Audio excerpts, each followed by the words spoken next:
আসসালামু আলাইকুম বন্ধুরা, আজ আমি আমাদের ছোট্ট সুন্দর পরিবারের একটি দিন দেখাবো। এই যে দেখছো সূর্য উঠে আমাদের দিনটি শুরু হয়। হ্যাঁ, খুব সুন্দর দিন। আমি ওমর আর এই যে আমার ছোট্ট বোন মরিয়ম। ভোরবেলা আব্বুর সাথে বপ্পর নামা পড়ে। নামাজ শেষে আমরা আব্বুর সালাম করি। এবং তাদের দোয়া নেই। বড়দের সম্মান করা আমাদের ঈমানের অঙ্গ। নাস্তার টেবিলে আমরা সবাই একসাথে বসি। হ্যাঁ আব্বু। আব্বু আমাদের শিখিয়েছিল বলতে হয় ডান হাতে খেতে হয়। আমরা কখনোই খাবার অপচয় করি না, কারণ খাবার আল্লাহর দেওয়া। বড় এক নেয়ামত। হ্যাঁ আব্বু। আমরা গাছের যত্ন নেই, কারণ গাছ লাগানো সৎকায় জারিয়া।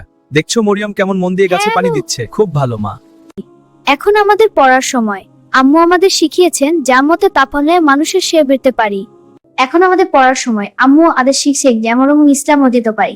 আমরা মন দিয়ে পড়াশোনা করতে পারি, যাতে বড় হয়ে মানুষের সেবা করতে পারি এবং ইসলামের আলো ছড়িয়ে দিতে পারি।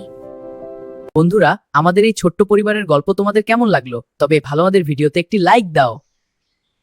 আর হ্যাঁ, আমাদের চ্যানেলটি সাবস্ক্রাইব করতে একদম ভুলে না কিন্তু।